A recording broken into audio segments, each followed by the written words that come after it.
Olá, estamos iniciando mais uma edição do Consumidor em Pauta, um programa com a realização da TVE, um programa com toda uma equipe de produção, dos bastidores, de orientação aqui para o apresentador e para os convidados, também a nossa equipe técnica totalmente dedicada para proporcionar a você, telespectador e telespectador, as respostas às suas dúvidas e questionamentos que foram enviados para o nosso WhatsApp 51 985 946 773 ou então para o nosso e-mail consumidorempauta@tve.com.br. No programa de hoje vamos tratar do direito previdenciário, recebendo aqui a doutora Maíra Ghiotto. Seja bem-vinda, doutora. Muito obrigada. Mas antes de passar a primeira pergunta para a doutora, eu vou lembrar a todos vocês que não só no direito previdenciário, no direito do consumidor, no direito do trabalho, no direito imobiliário, também no direito de família e sucessões e no direito comercial, o programa está totalmente dedicado a responder, trazendo aqui convidados expertos no assunto. Vamos então para a primeira pergunta. O telespectador optou por não se identificar e abre a sua dúvida fazendo um registro dizendo que gosta muito do programa. Então, em nome de toda a equipe aqui do Consumidor em Pauta, muito obrigado pelo registro generoso, telespectador. E ele traz o seguinte questionamento. Minha pergunta é a seguinte: minha esposa sempre foi do lar, nunca contribuiu para o INSS, tem 68 anos e 10 meses. Ela tem direito de se aposentar por idade ou até mesmo receber algum benefício do governo, doutora Maíra? Perfeita pergunta. Aos 68 anos e sem ter nenhuma contribuição previdenciária, né, que parece ser o caso, Sim. ela não vai ter direito a uma aposentadoria, né, um benefício previdenciário, que é aquele que exige um custeio prévio, né, de algumas contribuições previdenciárias. Então, no caso do telespectador, a esposa dele poderá vir a tentar um benefício de prestação continuada, que é um benefício assistencial, também conhecido como LOAS, que é o nome da lei, né, Lei Orgânica da Assistência Social, que estabeleceu esse benefício para os idosos acima de 65 anos ou para as pessoas com deficiência que sejam baixa renda.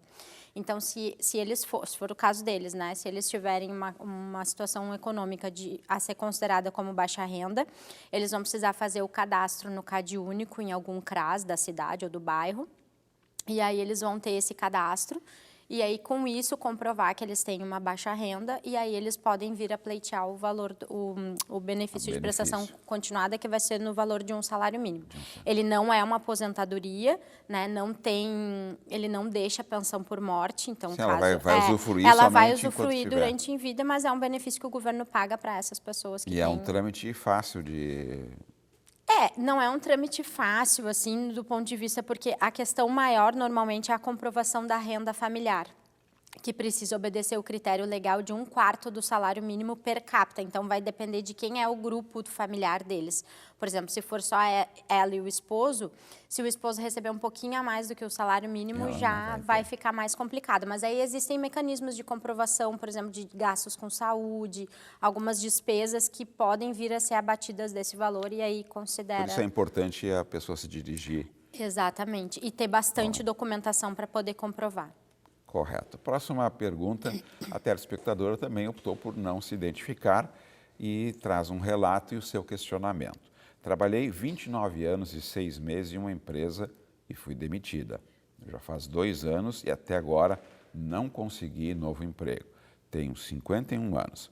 Quanto tempo falta para eu me aposentar? Pergunta a telespectadora. É a grande pergunta, né? Quanto tempo falta para aposentar é a pergunta que a gente mais escuta depois da reforma, porque com a reforma previdenciária a gente não precisa mais só do tempo de contribuição, precisa também conciliar a questão da idade, né? Então, para ela, se fosse antes da reforma, faltariam 6 meses para ela poder aposentar. Como não é o caso, ela vai precisar verificar qual vai ser a regra que vai implementar primeiro os requisitos, né? Lembrando que essa não necessariamente é a melhor regra. Então, por isso que a gente sempre recomenda que a pessoa busque um profissional da sua confiança para poder fazer um estudo, né? O mais adequado é um planejamento previdenciário, mas que faça minimamente um estudo para verificar quais são as opções. Porque hoje nós temos 4 regras de transição de aposentadoria, né? Por tempo de contribuição. Mas no caso da telespectadora, ela tendo 29 anos e 6 meses, e ela foi demitida há 2 anos, isso significa que lá em 2019 ela deveria ter 25 anos e meio, aproximadamente, Sim. né? Então, se nós formos pegar pela questão da idade também, hoje ela tem 51, então a regra mais próxima de idade, que vai exigir menos idade dela, vai ser a regra do pedágio de 100% com idade mínima fixa, que é de 57 anos para a mulher, certo? Então, ela vai precisar retomar as contribuições, contribuir até os 30 anos e depois dos 30 anos ela precisa seguir contribuindo por mais um período que a gente vai chamar ele de pedágio, que ele corresponde ao tempo que faltava lá em 2019 para ela fechar os 30 anos. Então, se em 2019 ela tinha 25 anos e 6 meses... Ela vai ter que pagar mais 4 anos e meio, exato. Então, ela vai ter que ter 30 anos mais os 4 anos e meio. Então, na verdade, ela vai se aposentar com 34 anos e meio e 57 anos de idade, ali por 2031, mais ou menos pelos meus cálculos. Correto.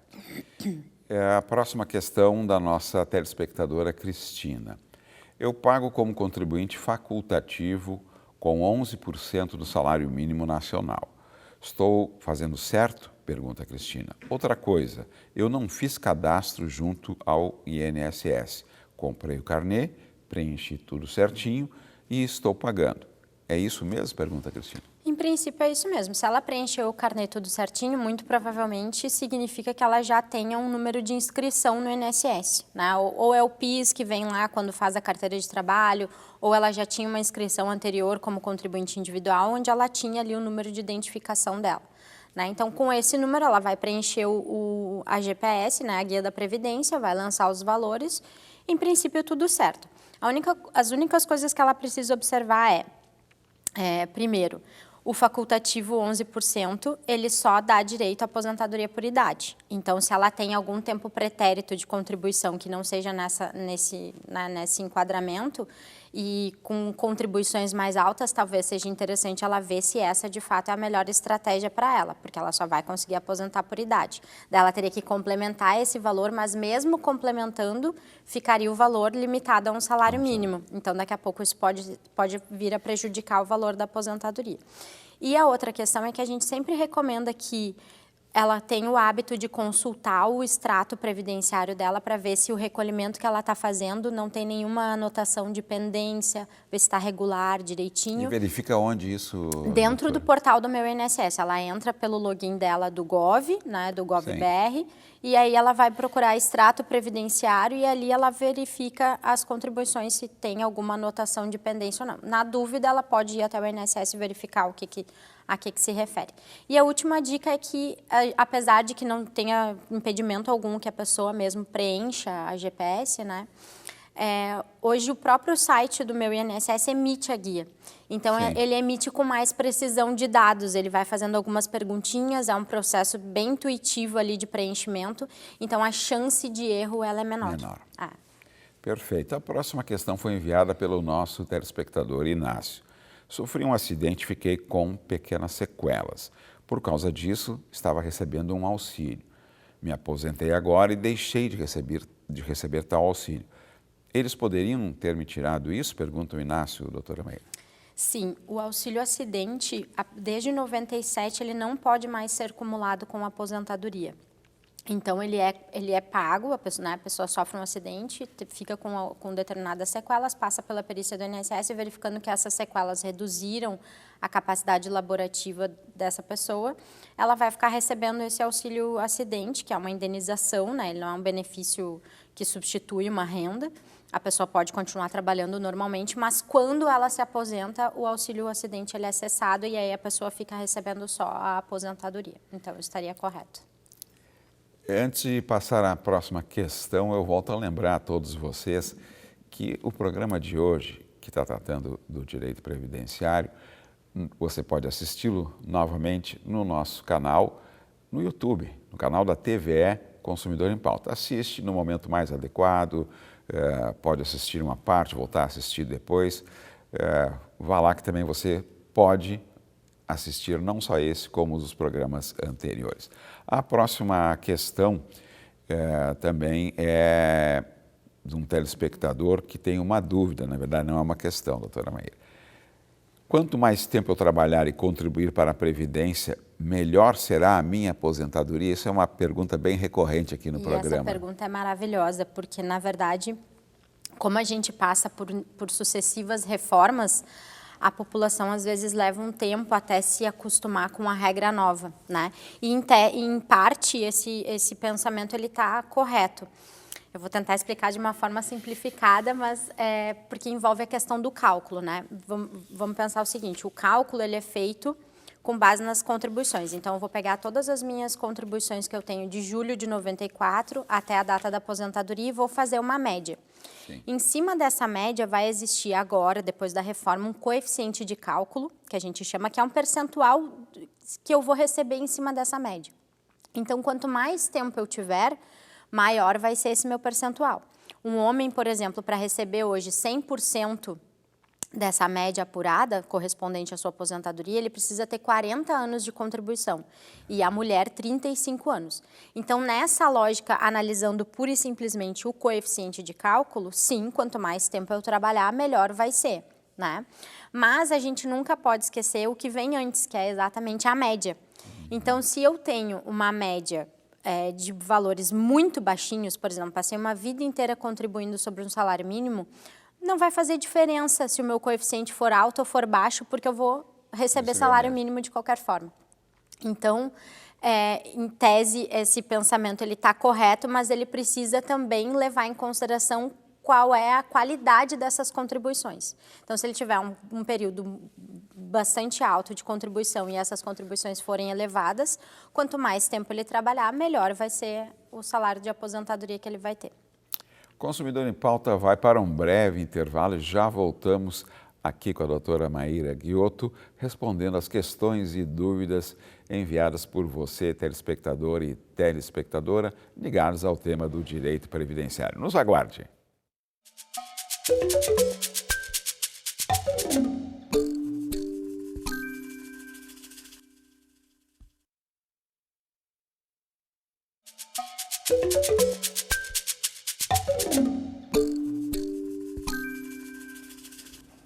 Estamos de volta com Consumidor em Pauta, um programa com a realização da TVE. Na edição de hoje estamos tratando do direito previdenciário, contando aqui com as contribuições da doutora Maíra Ghiotto, respondendo às questões e dúvidas que foram enviadas para o nosso WhatsApp 51985946773 ou então para o nosso e-mail consumidorempauta@tve.com.br. Mas esse espaço aqui também tem convidados que respondem às perguntas e questionamentos ligadas ao tema do direito do consumidor, do direito do trabalho, do direito comercial, do direito imobiliário e também do direito de família e sucessões. A próxima pergunta, doutora Maíra, é da nossa telespectadora Terezinha, tá? Meu filho faleceu e contribuía para o INSS. Ele não casou e não teve filhos. Gostaria de saber se meu marido e eu temos direito a receber a pensão por morte. Sim, os pais vão ter direito a receber a pensão por morte quando, né, na ausência desses dependentes que a gente chama da primeira classe, que são os filhos e os cônjuges. Mas os pais, eles considerados, então, dependentes da segunda classe, eles vão precisar de um critério que é comprovar a dependência econômica. Então, eles vão precisar comprovar que o filho, por exemplo, né, nessa situação, ele contribuía de alguma forma para o sustento da família. Então, o que é muito comum hoje em dia, né, ajudar a pagar o plano de saúde, pagar um supermercado, um condomínio, assumir alguma despesa fixa e que aquela despesa tem ali uma representatividade no sustento daquela família. Havendo essa comprovação, né, que pode ser feita, por exemplo, por extrato bancário, ou se, por exemplo, daqui a pouco um dos pais era dependente do filho no imposto de renda, então eles vão levar essa documentação para o INSS, comprovar que não existia, né, que ele não tinha filhos, que não era casado, não tinha uma união estável, e aí eles, conseguindo comprovar a dependência econômica, eles conseguem receber sim a pensão por morte. E uma hipótese, doutora, se os pais moravam com o filho, isso basta para comprovar a dependência? Eles vão precisar comprovar que o sustento, né, que o salário do filho tinha relação no sustento deles. Tá. Claro que vivendo no mesmo ambiente fica mais fácil, porque muito provavelmente esse filho deve assumir alguma despesa, né? Então, sim, poderia ser feito assim, sem problema algum. Claro. Até a senhora citou aí a questão de levar comprovantes como extrato bancário, etc. e tal. Isso para uma população menos favorecida é difícil, né? Porque tem ainda muito a relação de compra com dinheiro, né? É muito difícil e tem a questão, hoje a gente tem o Pix e tem, né, os débitos. Então, por exemplo, se ele era um filho que ele ia e fazia a compra do supermercado e pagava no cartão de crédito ou de débito, como é que ele vai comprovar que aquele valor que ele gastou no supermercado era para... então fica bastante complicado, mas enfim, aí tem que fazer uma triagem do que as pessoas têm ali de documentação para a gente conseguir fazer, né, direcionar direitinho e o INSS conseguir fazer a análise dessa dependência. O nosso telespectador Gilmar traz o seu relato e o seu questionamento. Estou encostado no INSS há 10 anos, só que tem um grande problema. Acabo recebendo o auxílio-doença por uns 3 meses e depois cessam o pagamento. Aí tenho que entrar na justiça contra o INSS para voltar a receber o auxílio. O que pode estar ocorrendo para que aconteça isso? Pergunta o Gilmar, doutora Maieiro. E ele também diz, né, e obviamente não tem como não concordar nesse caso, é muito desgastante essa situação. É muito desgastante. A gente acompanha, assim, verdadeiras maratonas, né, dos segurados em relação a esse benefício, né? Mas assim, um dos diagnósticos do que pode estar acontecendo é a questão da alta programada. A alta programada, ela é uma cessação automática do benefício, né? Então, o que o INSS fez? Eu não sei se vocês vão lembrar, mas há muitos anos atrás, nem tanto, mas há alguns anos atrás, nós tínhamos aquelas filas imensas no INSS, né? Então, e a fila era física, né? Não só para atendimento, mas também para perícia. Então, o que acontecia? A pessoa ia lá e fazia um agendamento para um auxílio-doença, ela estava doente hoje em novembro, e às vezes a perícia dela ficava para março do ano seguinte. E aí, obviamente, quando ela ia fazer a perícia, ela já tinha se recuperado, já estava bem, e aí o INSS ficava com uma dificuldade maior de conseguir conceder esses benefícios. Ou então o contrário, como ele tinha que também fazer uma perícia para acessar o benefício, essa pessoa às vezes tinha havido a recuperação dela e ela continuava em benefício até que o INSS conseguisse agenda suficiente para chamar essa pessoa para fazer a perícia, para ver se ela tinha se recuperado e aí cessar o benefício. Então, o grande argumento para se criar esse mecanismo automatizado foi esse, né, das filas e da demora e também para tentar evitar fraude nos benefícios. Mas, na prática, o que a gente tem verificado assim, mais recentemente além de uma exigência muito grande em relação à comprovação da incapacidade, essa alta programada ela exige uma atenção maior do segurado, porque ele vai ter o benefício concedido e já vai dizer quando que vai cessar. Então, vamos pegar o exemplo do seu Gilmar. Ele deve ter tido o benefício concedido, vamos supor, em setembro, e ele já sabe que em dezembro o benefício dele vai ser cessado. Se o benefício dele for cessado dia 30 de dezembro, ele tem até o dia 15 de dezembro para entrar em contato com a INSS para pedir uma perícia de prorrogação deste benefício. E aí, aqui, nesse período, muitas pessoas se perdem nesse prazo. Aí, o que acontece? O benefício cessa automaticamente e aí ele só vai conseguir pedir um novo benefício depois. Então, primeiro tem essa questão burocrática das datas, né? E segundo de fato, a questão médica, né? A gente não tem dúvidas em relação à dificuldade que é de comprovar a incapacidade para o trabalho, temporária ou permanente, né? É um dos critérios mais complexos, assim, dentro da estrutura previdenciária, porque existe um rigorismo médico muito grande, né, de que eu tenho um elemento, eu tenho elementos documentais, ou seja, eu tenho um atestado bom, porque o que acontece? A maioria das pessoas se trata no SUS. Sim. Aí vai no posto de saúde, por exemplo, ou vai no médico, e aí o médico dá um atestado que é da seguinte forma: atesta para os devidos fins que segurado fulano de tal tem a CID tal, ponto. Isso me diz o quê? Isso apenas identifica que essa pessoa tem uma doença.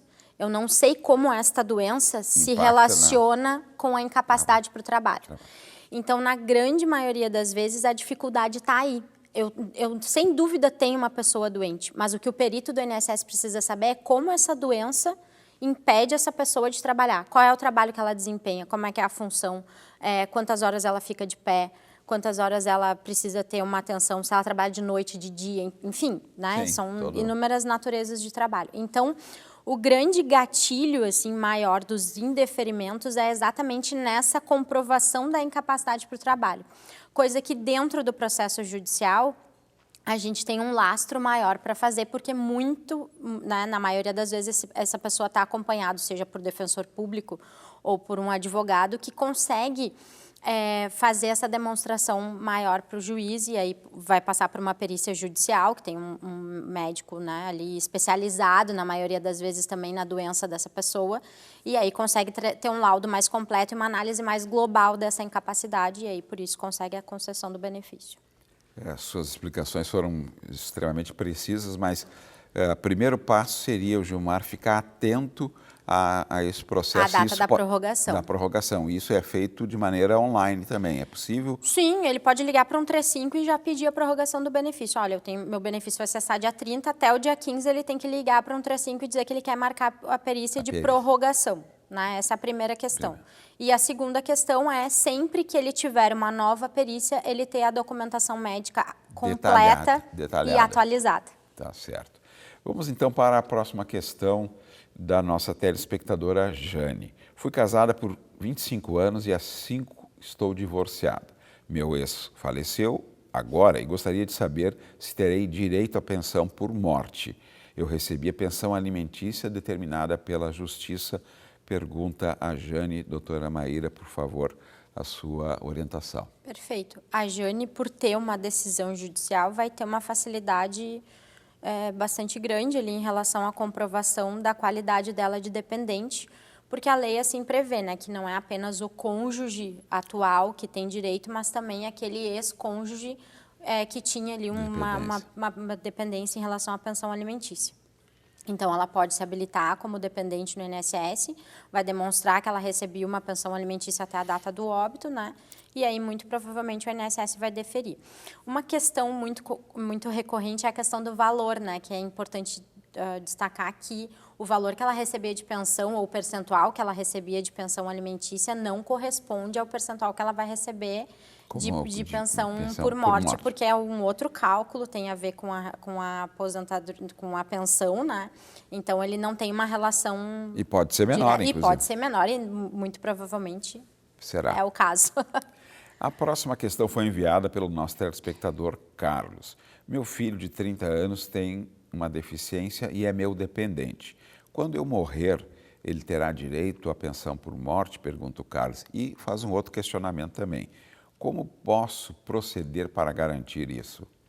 Sim, o filho do seu Carlos vai ter direito à pensão por morte, conseguindo comprovar ali que ele é um filho maior com uma deficiência, né? Então, ele vai conseguindo fazer essa comprovação, sendo ele já dependente no imposto de renda, ou se é o caso dele ter, eventualmente, uma curatela. Né? Existem algumas dependências que se faz necessário ter essa curatela. Ele vai conseguir comprovar essa situação e aí, sem maiores problemas, ele vai ter a pensão concedida.